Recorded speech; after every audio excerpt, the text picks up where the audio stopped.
আসসালামু আলাইকুম, কেমন আছো সবাই? কি অবস্থা সবাই? তো নতুন একটা দিনে নতুন একটা ব্লগ নিয়ে চলে আসলাম। যেহেতু আজকে ছুটির দিন, তো সকাল সকাল রান্নার প্রস্তুতি নিয়ে চলে আসলাম। আর যেহেতু বাসায় ছেলে আছে, হাজব্যান্ড আছে, আজকের দিনটাতে একটু স্পেশাল কিছু না কিছু রান্না করতেই হবে। আমরা যেহেতু সাধারণভাবে চলাফেরা করি, সাধারণ মানুষ, তো আমাদের সামর্থ্য অনুযায়ী যেমনটা রান্না করা যায় তো সেমনটাই রান্না করতেছি। তো যেহেতু মাসের শেষ, বাসায় তেমন কিছু ছিল না, তো ফ্রিজে যেটুকু ছিল কিছু না কিছু, তো ফ্রিজে একটু পরিমাণে মাংস ছিল, তো সেটুকুই আজকে রান্না করে নিব। তো দেখো, মুরগির মাংসটুকু আমি বের করে নিয়েছি। বের করে নিয়ে এখানে আমি আজকে সম্পূর্ণ বাটা মশলায় রান্না করব। তো এখানে আমি ধনিয়া বেটে নিয়েছিলাম, জিরা বেটে নিয়েছিলাম, সদ্য বেটে নিয়েছি সব কিছু, আদা, তারপরে পেঁয়াজ, রসুন সব কিছু সদ্য বেটে নিয়েছি। তো বেটে আমি সব কিছু দিয়ে মশলাগুলো কষিয়ে নিচ্ছি। আর হলুদ গুঁড়া, মরিচ গুঁড়া এগুলো তো পরিমাণ মতো দিতেই হবে। তো রেসিপি শেয়ার করার কোনো কিছু নেই, যেহেতু আমার আপু এবং ভাইয়ারা আমার চাইতে বেশি ভালো রান্না করে, অনেক মজা মজা রান্না করে। তো আমি আমার মতো রান্না করে নিচ্ছি।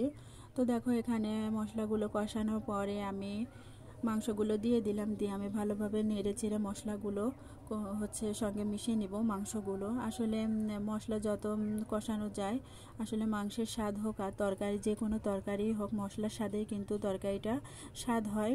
তো মশলা কষানোর উপর ডিপেন্ড করে তরকারির স্বাদটা। তো দেখো, আমি ভালোভাবে মশলার সঙ্গে মাংস কষিয়ে এখানে কিন্তু গোটা কিছু রসুন দিয়ে দিলাম। আসলে মাংসতে কিন্তু গোটা রসুন দিলে এতটা ভালো লাগে আর এতটা মজা হয়। তো দেখো, আমি সেজন্য কয়েকটা রসুন দিয়ে দিলাম। আর যখন খেতে লাগে তখন কিন্তু রসুনটা এতটা ফ্লেভারফুল হয় আর এতটা সফট হয়, অনেক মজা লাগে। তো দেখো, কষানো হয়ে গেছে। মাংসের যেটুকু পানি বের হয়েছিল সেটুকু পানি দিয়ে কিন্তু আমি ভালোভাবে কষিয়ে নিয়েছি। তো এই পর্যায়ে আমি পরিমাণ মতো পানি দিয়ে দিয়েছিলাম। আর দেখো, অলরেডি বলকও উঠে গেছে। তো দেখো, মাশাআল্লাহ, আমার মাংসের কালারটা কিন্তু অনেকটাই সুন্দর হয়েছে। এবং বাটা মশলায় তরকারি রান্না করলে কিন্তু খুবই মজা হয়। তো আমি পাটায় বেটে নিয়েছিলাম সকল প্রকার মশলাগুলো। আর নামানোর আগ দিয়ে দেখো, আমি ধনিয়া এবং জিরা, তারপরে সকল প্রকার গরম মশলা ছিল এগুলো টেলে নিয়ে আমি যে মিক্সড একটা মশলা ভেজে নিয়ে গুঁড়া করেছিলাম সেগুলো দিয়ে দিলাম। আর নামানোর আগ দিয়ে আমি কিছু পেঁয়াজ বেরেস্তা দিয়ে দিব। আসলে মাংসতে কিন্তু পেঁয়াজ বেরেস্তা দিলে খেতে কিন্তু অনেকটাই মজা হয়। আসলে আজকে বেশি কিছু রান্না করব না, তো শুধু মাছ ভাজি করব আর মাংস রান্না করব। যেহেতু শরীরের অবস্থাটা তেমন ভালো নেই, খুবই খারাপ। তো মোটামুটিভাবে হাজব্যান্ড বলল যে মোটামুটিভাবে কিছু রান্না করো, অত প্যারা নেওয়ার কোনো দরকার নেই। তো ফাইনালি আমার মাংসটা রান্না হয়ে গেছে। দেখো, আমার মাংসটা কিন্তু অনেকটা ইয়ামি হয়েছে।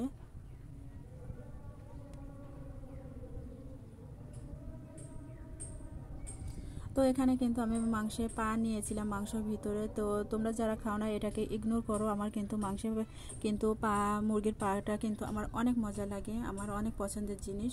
তো এই পর্যায়ে আমি মাছ ভেজে নিব। তো এখানে আমি মাছ যেহেতু ভাজবো, সেহেতু আমি এখানে একটু পরিমাণে আদা বাটা, জিরা বাটা, তারপরে মরিচ গুঁড়া, হলুদ গুঁড়া এগুলো তো আছে, আর একটু পরিমাণে আমি সরিষার তেল দিয়ে দিলাম। আর বাসায় যেহেতু লেবু নেই, তো লেবুটা দিলে কিন্তু আরেকটু মজা হয়। তো আমি এগুলো দিয়ে, যেগুলো ছিল বাসায় সেগুলো দিয়ে আমি ভালোভাবে মাখিয়ে একটু রেখে দিয়েছিলাম। আর তারপরে দেখো, খাওয়ার আগ দিয়ে কিন্তু আমি ভেজে নিব মুচমুচো করে। তো এখন যেহেতু খাওয়ার সময় হয়ে গেছে, তো খাওয়ার আগ দিয়ে আমি একটু ভেজে নিচ্ছি ভালোভাবে। তো দেখো, উল্টো পাল্টে কিন্তু আমি মুচমুচো করে ভেজে নিব। আর ভাতের সঙ্গে কিন্তু মুচমুচো করে ভেজেই বেশি খেতে ভালো লাগে। আর আমার ভিডিওর কোনো অংশ যদি তোমাদের ভালো লেগে থাকে, তো লাইক কমেন্ট করে ফলো দিয়ে পাশে থেকে যেতে পারো। আশা রাখছি তোমাদের ভালোবাসায় আমি অনেক দূর এগোতে পারবো। আসলে একা একা কখনো সাফল্যের স্বর্ণদ্বারে পৌঁছানো যায় না। তোমরা যদি সাপোর্ট করো, পাশে থাকো, তবে অবশ্যই আমি অনেক দূরে এগোতে পারবো। তো ফাইনালি আমার মাছ ভাজিটাও হয়ে গেছে। দেখো কতটা সুন্দর হয়েছে আমার মাছ ভাজিটা, এবং কিন্তু অনেক মোচমোচা হয়েছিল। তো আমি এখানে একটু পেঁয়াজ এবং ধনিয়া পাতা দিয়ে ডেকোরেশন করে নিয়েছিলাম। তো সবাই ভালো থাকো, সুস্থ থাকো, আল্লাহ হাফেজ।